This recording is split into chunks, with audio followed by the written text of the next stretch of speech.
Welcome to the Monday morning message. Today, the title that I've chosen to talk about is Refuge from the Storm. And I'll start with a verse that I found in Psalms. It's 46, 1 through 3. It says, God is our refuge and strength, a very present help in trouble. Therefore will not we fear, though the earth be removed, and though the mountains be carried into the midst of the sea, though the waters thereof roar and be troubled, though the mountains shake with the swelling thereof. Selah. And I love that word, Selah. You find it a lot in Psalms, which Psalms seems to be more of a musical chapter. And so it was used in music, and it kind of represents a pause or kind of a reflecting of what has just been said. And the Hebrew definition of the word Selah is connection. So with those verses that I just read, and I love that they end with that Selah, as Christ really does represent a place of safety for us. And that it really is a time for us to pause and reflect on that and to think about how he is that safe place in our lives, and an escape from the turmoil that is happening in our lives. Another title that I think fits really well with Refuge in the Storm is Safe Harbor. That he is a place for us to come into port, to escape the storm, to take a little breather, and then to be able to go back out on the sea and continue our journey. In French, the word refuge is a French word, and it means to flee. And so when Christ is our refuge, that is where we flee to. And I have always felt a sense of peace when I pray, like I talked about when we talked about his title of Prince of Peace. I have found peace while praying to him, through him to the Father. But there was a time in my life about 5 years ago where it was the most tumultuous my life had ever been. And my days were spent worrying about how things were going to work out, wondering when the storm was over, if it ever ended, if the people in my life who would be left standing, who would be okay. And it was a time that was so tumultuous that I yearned to climb back into bed at night. I yearned for that peace of sleeping and of not having to actively worry about what was going to happen with my life. And even in my sleep, I had awful dreams, and it was a really hard time. I wasn't eating. My rest wasn't good rest. And it was at that time that I really learned how Christ is my refuge. And I learned how to turn to him, and I learned how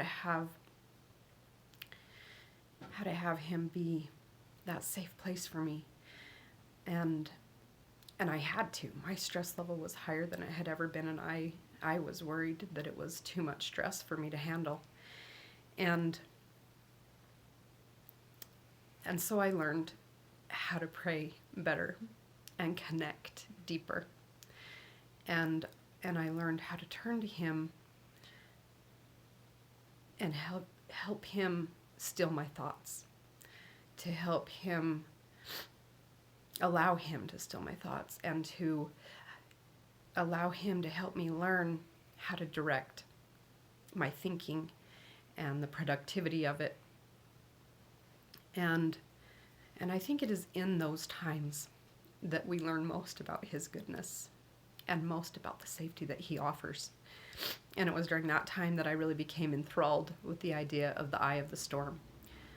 Because as I learned how to tap into that refuge, how to harbor there, even though the storm was still raging around me and I knew it, I felt peace.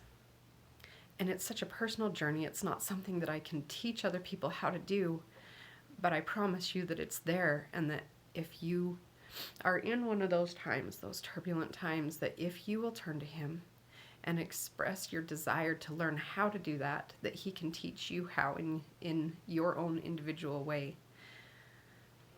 But I do know, and I do testify, that there is an eye in the storm, and that Christ is that eye. He is that refuge that we can run to, even when things seem like there's no way they'll be okay again.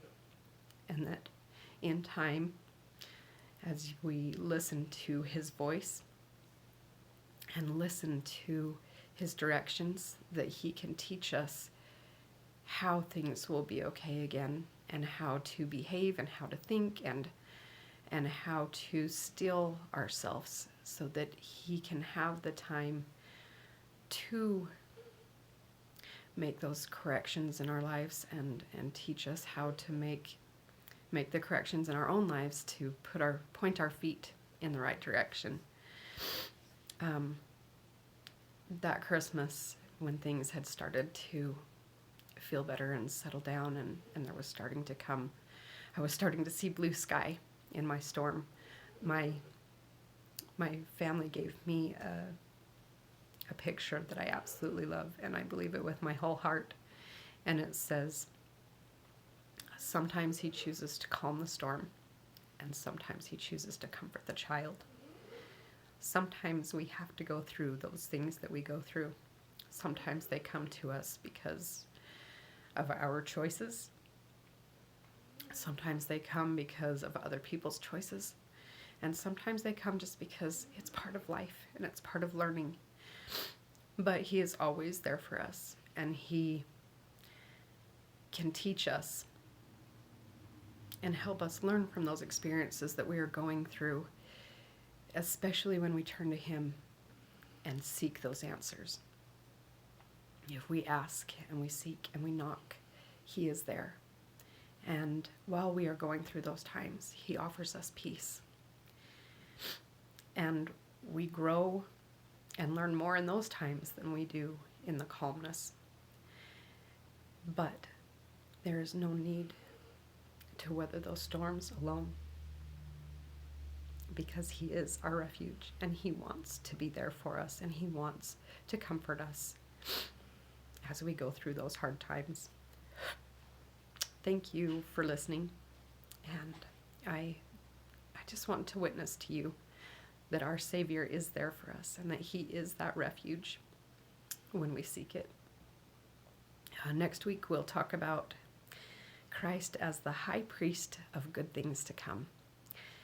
And thank you for listening. Get hope, get Christ, get anchored.